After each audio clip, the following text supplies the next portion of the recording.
تبارك الذي بيده الملك وهو على كل شيء قدير الذي خلق الموت والحياة ليبلوكم أيكم أحسن عملا وهو العزيز الغفور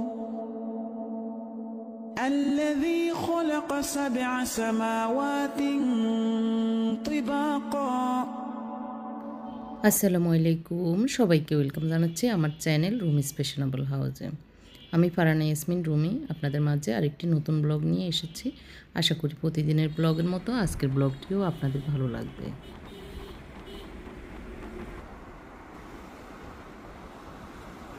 আজকে হচ্ছে ভোর 6টায় আমি বাড়ি থেকে রওনা দিয়েছি, আমি এবং আমার হাজব্যান্ড আর কি। বাবা ওখানে আছে, আমার বোন আছে, তো ওনাদেরকে রেখে আবার ছেলেদের জন্য চলে আসছি। তো এসে নাস্তা খেতে বলেছে হোটেলে আমার হাজব্যান্ড, আমি বললাম না, তখন খেতে ভালো লাগেনি। তো বাসায় এসে 2টা পরোটা সেকে নিয়েছি, খাসির গোস্ত ছিল সেটাও গরম করে নিয়েছি। আর বাসার অবস্থা এগুলি গুছাতে হবে, যেদিকে তাকাচ্ছি শুধু কাজ আর কাজ। তো বাসায় বাচ্চারা একা ছিল, তো ওদেরকে একটু রান্না বান্না করে দেওয়া, ওদেরকে একটু সময় দেওয়া, এর জন্যই এসেছি। তো বাসায় তো এসে কাজ, আর যে আমার আমেনা মেয়েটা ওর শাশুড়ির অপারেশন, এই জন্য ও চলে গেছে বাড়িতে। তো এর জন্য নিজেকেই করতে হবে এগুলি, আগে গুছিয়ে তারপরে চাটা খেয়ে নিব। নাস্তা খাওয়ার পরে মনে হলো না, 1 কাপ চা খেয়ে নিই, তারপরে কাজ করব। কাজ করতে আসলে একটু এনার্জির দরকার হয়, যেহেতু জার্নি করে এসেছি। তো একটু চা খেয়ে তারপরে গুছানোর কাজটা শুরু করব। তো আসলে গত ব্লগে আমি বলেছিলাম আমার আম্মার মৃত্যুর সময়টা, ওই সময়টা কেমন কেটেছিল, তো একটু বলতে গিয়ে ভিডিওটা শেষ হয়ে গেছিলো, যার কারণে আর বলা হয়নি। তো সেই সময়টা হচ্ছে রাত 11টার দিকে আমার ভাই যখন ঢুকেছে এবং ওনার হার্টবিটটা কমে যাচ্ছিল, আমাদেরকে ডাক দেওয়াতে আমরা সবাই, আমার বোন, আমার বাবা, আমার হাজব্যান্ড, আমার 2 ছেলে মুত্তাকি মুনতাসির সহ আমরা দৌড়াই ওখানে ঢুকেছি। ঢুকেই দেখতেছি ওনার অক্সিজেন লেভেল এবং হার্টবিট অনেক কমে যাচ্ছে ধীরে ধীরে। তখন তো বুঝতেছি যে শেষ সময়, ডাক্তারও বলল ওই সময় ওখানে একজন কোরআনে হাফেজ ডিউটি ডাক্তার ছিলেন, আর নার্স যে ছিল সে তারাক দিয়ে বসে বসে করতেছিল, সূরা ইয়াসিন পড়তেছিল আমার পাশে বসে। আর আমার ভাইয়াও ঢুকে প্রথমে আমাকে সূরা কেরাত পড়ে ফু দিয়ে তারপরে ডাক্তারের সাথে কথা বলতেছিল আর কি। তো এর আগ দিয়ে আমরা আসলে আমি এবং আমার বোন, ভাইয়ের বউ সবাই মিলে আর কি সূরা ইয়াসিন 41 বার আর খতমে তাহালিল পড়েছিলাম আমি। সেগুলোর আমরা পার্সোনাল সবাই মিলে কেবিনে আর কি, আমরা তো কেবিন নিয়েছিলাম, আমার যদিও সিসিওতে ছিল সবাই থাকার সুবিধার্থে। তো সে সময় এইগুলির খতম যেগুলি দিয়েছি এগুলি পার্সোনাল আমরা ছেলে সন্তান বাবা সহ আমার হাজব্যান্ড মোনাজাত করেছেন। তখন মানে হৃদয় উজাড় করে আমরা সবাই কান্নাকাটি করে আল্লাহর কাছে মায়ের হায়াত সুস্থতার জন্য চেয়েছি। মানে এত বেশি আমরা শোরগোল করে কান্না করেছি, আল্লাহই ভালো জানেন আল্লাহ কবুল করেছেন কি না। কবুল আমরা তো হায়াত চেয়েছি, তো হায়াত তো আর দেননি, তবে তিনি যেটা ভালো মনে করেছেন সেটাই করেছেন, এটা আর কি। আমরা তো আর ভালো মন্দটা আমরা জানি না, আমাদের ভবিষ্যৎ বা গায়েবীটা। তো তার 20-25 মিনিট পরেই আমার ভাই কেবিনে মানে সিসিউতে ঢুকেছিলেন। তার পরপরই তো ওই যে বললাম ডাক দিয়েছে আমাদেরকে, আমরা ঢুকেছি। তখন জাস্ট 11টা বাজে। ঢুকার পরে আমার বাবা আম্মার মাথায় হাত দিয়ে শুধু কালিমা পড়তেছেন, আর এই অবস্থাও মানে ঝুঁকে পড়তেছিলেন। মানে নার্সগুলো এত ভালো ছিল, নার্সে চেয়ার এনে বাবাকে দিয়েছেন যে আপনি বসে তারপরে যা পড়ার পড়েন, এই আর কি। আর আমাদেরকে একটু সতর্ক করলো, ভিতরে তো অনেক রোগী আছে, আপনারা একটু আওয়াজ না করে শেষ সময়টা আপনারা থাকেন কাছে আর কি। তো আমরা সবাই 4 জনে মিলে ইয়াসিন সূরা পড়তেছিল, আমার ভাই, আমার হাজব্যান্ড, আমার মুনতাসির এবং ওই যে নার্সটা। তো আমরা হচ্ছে কালিমা পড়তেছি, আমার বাবা আমার মায়ের মাথায় হাত দিয়ে উনি ডান দিকে ফিরেছিলেন, বাম কানে শুধু কালিমাটা শোনাচ্ছেন, মানে একটু জোরে করেই, আস্তে জোরে আর কি যেভাবে।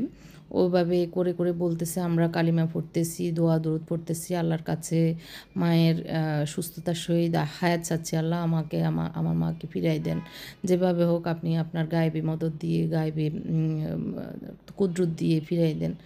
তো দেখতেছি না এই অবস্থায় আমাকে তো ইঞ্জেকশন দিয়ে ঘুমিয়ে রাখছেন ঘুমন্ত অবস্থায়। দেখতেছি না এই অবস্থায় আবার হার্টবিট উপরের দিকে উঠে যাচ্ছে, মানে উঠানামা করতেছে। তখন ডাক্তার আবার ফাঁকে বলল যে আমরা একটু দেখি, আপনারা না হয় বাইরে থাকেন।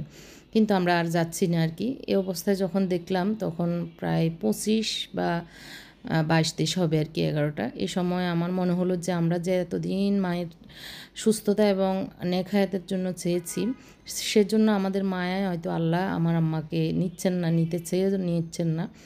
তো আমার মনে হলো যে আমি আল্লাহকে বলি, ইয়া আল্লাহ, তুমি আমার মাকে এতদিন আমাদের জন্য চেয়েছি, এখন তুমি তোমার যদি জিম্মায় নিয়ে যাও, তোমার আমানতে তুমি নিয়ে যাও, ভালো মনে করো তো, আর কষ্ট না দিয়ে আমার মাকে তুমি জান্নাত দেখাতে নিয়ে যাও।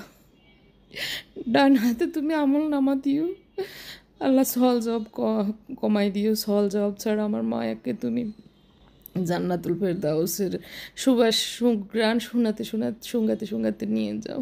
আমরা আর তোমার কাছে চাইব না আমার মাকে, তুমি আমার মাকে নিয়ে তোমার জিম্মায় নিয়ে যাও, তোমার আমানতে দিয়ে দিচ্ছে, আর আমরা চাইব না আর কষ্ট আমার মাকে আমরাও দেখতে চাই না। তার 1-2 মিনিট পরে আসতে ওনার নিঃশ্বাস নিচের দিকে চলে যাচ্ছে। তার একটু পরে মানে 25 থেকে 28 মিনিটের ভিতরে আস্তে আস্তে ওনার নিঃশ্বাস বন্ধ হয়ে পেটে যে উঠানামা, নিঃশ্বাস উঠানামা সবই বন্ধ হয়ে গেছে। আল্লাহর কাছে বলেছি, আল্লাহ এই ডাইন হাতে তুমি আমার মায়ের আমল নামা দিও, কালকে আমার মাকে আল্লাহ তুমি জান্নাতুল ফেরদাউস দান করিও, ফুল মুনকার নেকির সহল জব করে দিও, সহল জব সহজ করে দিও, তুমি আমার মাকে আরো স্বেচ্ছায় দান করিও, হাউজে কাউসার দান করিও। আল্লাহ যেন আমরা সবাই আমার একই জান্নাতে থাকতে পারি, আমাদেরকেও তুমি কবুল করিও, আমার মাকেও কবুল করো। এগুলো যখন বলছি তখনই আমার মা আল্লাহর দরবারে, আল্লাহর জিম্মায় আল্লাহ নিয়ে গেছেন। আমরা আর মাকে আর পাইনি, আল্লাহ নিয়ে গেছে আল্লাহর মহব্বতের বান্দাকে। তো ওই সময়টা আসলে আলহামদুলিল্লাহ অন্য কোনো হসপিটাল হলে বা অন্য কোথাও হলে আমরা সিসিউতে ঢুকে এই আধা ঘন্টায় আমরা সময় পেতাম না আমার মায়ের সামনে থাকতে। আমার মাও সৌভাগ্যবান, আমরাও সৌভাগ্যবান, কারণ মৃত্যুর সময় অনেক সময় আর রুগীকে গার্ডিয়ান বা গুরু রুগীর লোকজনেরা দেখতে পায় না। তো আমার মা সব সময় দোয়া করতেন যে ওনার মানে স্বামীর হাতের উপরে যেন ওনার মৃত্যু হয়, আমার বাবার সামনে উনি যেন যায়, আমার মায়ের সামনে আমার বাবার মৃত্যু হোক এটা আমার মা কখনো চায়নি।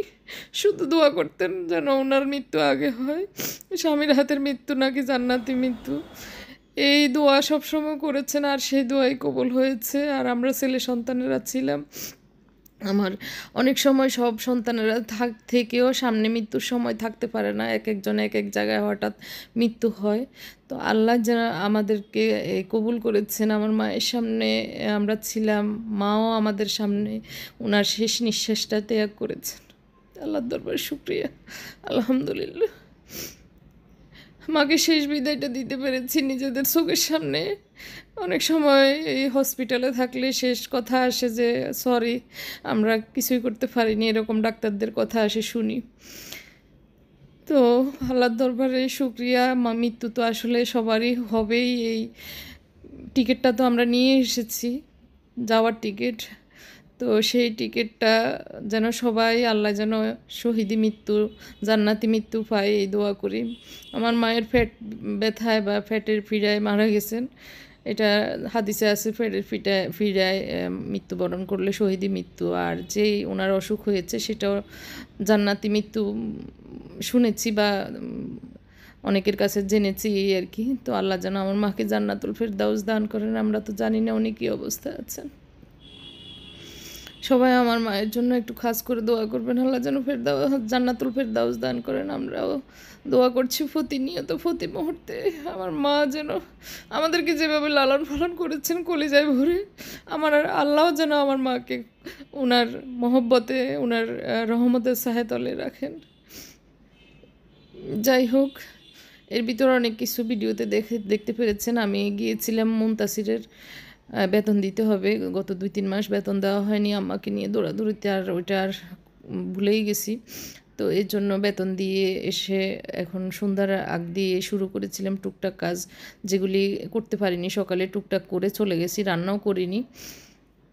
তো এসে এখন ঘরের এই কাজকর্মগুলি যেগুলি অসম্পূর্ণ কাজ ছিল সেগুলি করে নিচ্ছি। আসলে যত যাই হোক, সংসার তো আর ফেলে দেওয়া যায় না, সংসারের কাজকর্ম আমাদের করতেই হয়। সংসার আসলে সংসার করতে করতে আমরা অনেক সময় এবাদতে গাফেল হয়ে যাই। তো নিজের আমল আকলাক ঠিক রাখতে হবে, ওইটার পাশাপাশি আমাদের সংসারটাও দেখতে হবে, বাচ্চা কাচ্চাও দেখতে হবে, সেগুলো দায়িত্ব, সেগুলো আবার ফেলে দেওয়া যাবে না। তো এখানে আমি ওই যে এগুলি আমাদের দেশের বাজার থেকে এনেছিল আমার হাজব্যান্ড। তো বেলা বিস্কুট বলে আর কি, এটাকে আমি পছন্দ করি চা দিয়ে খেতে। আর এই যে কেকটা এনেছি, অর্ধেক রেখে এসেছি বাবা বোনের জন্য, আর বাকিগুলো নিয়ে এসেছি। আমার বোন রাখতেই চাচ্ছিল না, বললো যেগুলো খাওয়া হবে না থেকে যাবে। তো কিছু জিনিস যেগুলি একটু গুছানো দরকার সেগুলি গুছিয়ে নিচ্ছে। আর মুত্তাকি মাত্র ওর ইউনিভার্সিটি থেকে এসছে, আর মুনতাসিরকে সাথে করে একবারে ওর ক্লাস শেষ হয়েছে, ল্যাব ছিল ওর বায়োলজির। তো সেটা শেষ হওয়ার পরে আমরা জোহরের নামাজ পড়ে ওখান থেকে একবারে এসছি।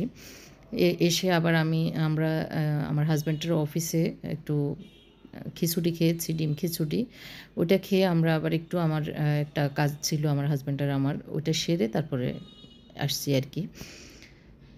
তো এই অলিভটার ভিতরে বিচি ছিল, এই জন্য ও দেখতেছিল মোত্তাকি। তো আসলে হাউতাস বা কান্নাকাটি করে তো লাভ নাই, কান্নাকাটি আল্লাহর দরবারে করতেছি দিবানিশি নামাজে, প্রতি মুহূর্তে নিয়ত করে করে জেহারত করতেছি আম্মার কবর যেখানে আছি সেখান থেকে। আর যেটা যেটা করলে আমার আত্মায় ভালো পৌঁছবে, আত্মায় শান্তি পাবে, সেগুলিই করছি। তো আল্লাহ যদি আমার মাকে জান্নাতুল ফেরদাউস দান করেন, আল্লাহ যদি ওনার যে নেক আমলের যে ফেরেশতা তার পাহারায় আমার মাকে রাখে, এটাই দোয়া করি, সবসময় দোয়া করছি।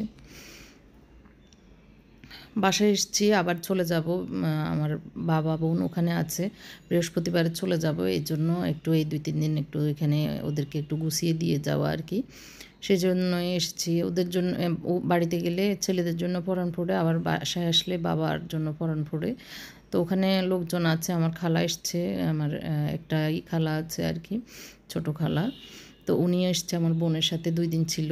আজকে আবার বোনের মেয়েরা এসছে বাড়িতে। তো সব মিলিয়ে বাড়িতে লোকজন আছে, বাবা একা না আর কি, বাবাকে একা রাখা যাচ্ছে না, কারণ বাবা কিছুক্ষণ পর পরে কান্না করে ওঠে। ভিতরে জ্বলে তো, কারণ সারা জীবন একসাথে ছিলেন, একই রুমে একই খাটে, কখনো ওনাদের বেড আলাদা হয়নি, কখনো ওনাদের রুম আলাদা হয়নি, এরকম ছিলেন। এত মহব্বত করতে আসলে সচরাচর এখন দেখা যায় না। তো আল্লাহ যেন আমার মা বাবাকে আল্লাহ একসাথে জান্নাতে দেখা করায়, এটাই আল্লাহর কাছে দোয়া করি। তো টুকটাক গুছানো গাছানো শেষ হয়েছে, এখন রান্না করব। তার আগ দিয়ে আমার রুমটাও গুছিয়ে নিয়েছিলাম, একদম এলোমেলো এবং ধুলাবালি পড়া ছিল। তো একটু মোছামাছি করে আমার রান্নাতে যাচ্ছি, কারণ মাছ সকালেই ঠিকঠাক করে নর্মাল ফ্রিজে রেখে দিয়েছিলাম, সেই মাছগুলি এখন রান্না করব।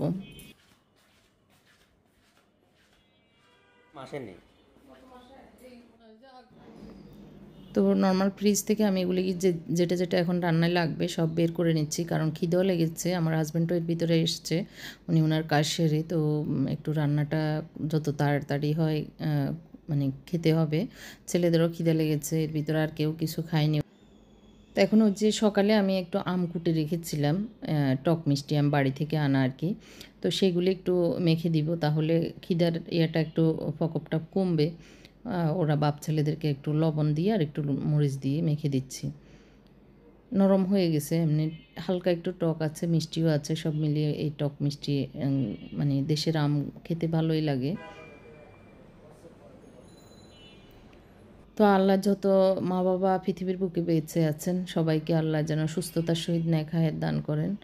আর যারা যে মা বাবাগুলি আল্লাহর জিম্মায় চলে গেছেন তাদেরকে যেন আল্লাহ জান্নাতুল ফেরদাউস দান করেন, কবরের আযাব মাফ করে দেন, আল্লাহ যেন কবরকে সুশীতল ছায়ায় ফুলের বাগান করে আল্লাহ যেন দেন, ফুলের বাগানে যেন কবরবাসীগুলি থাকতে পারেন, এই দোয়া করি।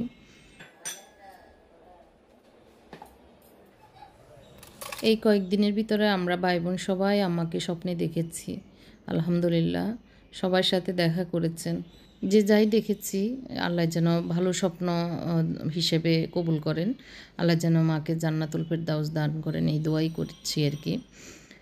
তো ওদের বাপ ছেলেদেরকে একটু দিয়ে দিচ্ছি, মুত্তাকি এসে একটু চেক করে, ও আর খাবে না, ও টক বেশি খেতে পারে না, এর জন্য ও আর না খেয়ে চলে গেছে। আর এদিক দিয়ে আমিও একটু চেক করে নিচ্ছি কেমন, এই যে সামান্য একটু দিয়ে বললো টক টক খাবে না, হাতও ধুয়ে নিচ্ছে আর কি। এখানে আমি মাছ, এটাকে কী বলে, আড়ি মাছ নিয়েছি, ধুয়ে রেখেছিলাম নর্মাল ফ্রিজে, এই জন্য লাল লাল হয়ে আছে। তো পেঁয়াজ, কাঁচামরিচ, রসুন একটু বেশি করে দিচ্ছি, এইসব নদীর মাছগুলোতে রসুন দিলে গন্ধটা কম হয় জন্য। আর একটু জালটাও বেশি দিয়ে দিচ্ছি যাতে ভিতরে লবণ মরিচটা ভালো করে ঢুকে। আমি সব কিছু একসাথে দিয়ে তারপরে রান্নাটা শুরু করছি আর কি। একটু পানি দিয়ে দিব কষানোর জন্য। তো এখন যে জিনিসগুলো মানে সামনে এসছে সেগুলো আবার রেখে দিচ্ছি। রসুন কুচি করে আমি ডিপে রেখে দিয়েছিলাম, এখন বাটা রসুন নাই, এই বক্সটাতে একটু ছিল সেটা দিয়ে দিয়েছি, আর সবগুলো জায়গা মতো রেখে দিয়েছি আর কি।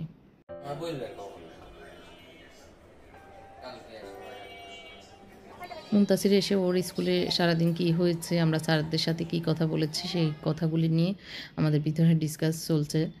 তো সারাক্ষণ এসে আমার আগে পিছে ঘুরবে আর কথা বলবে, এই আর কি। تبارك الذي بيده الملك وهو على كل شيء قدير الذي خلق الموت والحياة ليبلوكم أيكم أحسن আচ্ছা, এখন দেখতেছি লবণ একটু বেশি হয়ে গেছে, আমি ভিডিওর দিকে মনোযোগ দিতে গিয়ে মাছে লবণ বেশি দিয়ে ফেলছি। তো ফ্রিজ খুলে কি দিব বুঝতেছি না, এর ভিতরে চোখে পড়লো এই দুইটা সিসিঙ্গে পড়ে আছে। তো সিসিঙ্গা তো মানে একটু নরম প্রকৃতির, তাড়াতাড়ি হয়ে যাবে। তো এগুলিকে একটু সিলে তারপরে একটু কুটে দিয়ে দিচ্ছি, তাহলে লবণটা একটু ব্যালেন্স হয়ে যাবে আর কি। জালটা ঠিকই ছিল কিন্তু লবণটা একটু বেশি হয়ে গেছে। তো ধুয়ে আমি পাতলা পাতলা করে কেটে নিচ্ছি, একদম পাতলা না আবার, এগুলি নরম, একদম তাড়াতাড়ি হয়ে যাবে, সময়ও লাগবে না। তো কষানো অবস্থায় মানে এই সিসিঙ্গাটা দিয়ে দিচ্ছি আর কি।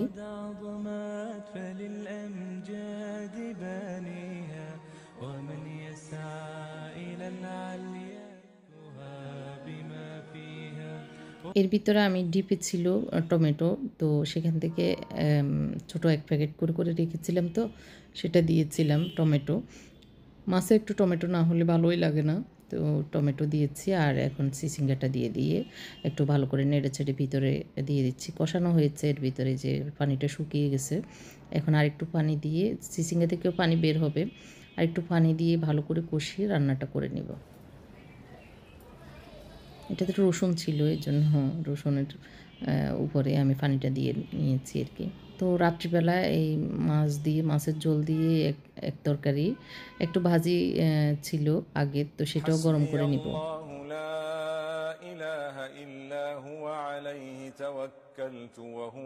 এর ভিতরে রান্না শেষ, আমি ধনিয়া পাতা দিয়ে নামিয়ে নিচ্ছি।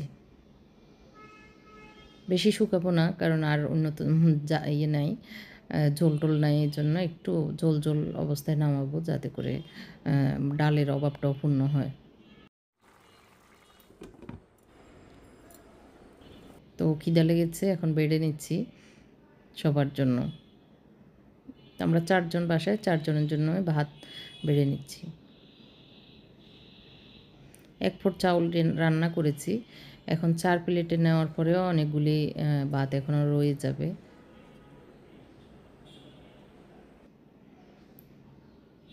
তো আমি সবার প্লেটে প্লেটে দিয়ে দিচ্ছি একবারে, সবাই হাতে হাতে খেয়ে নেবে আর কি।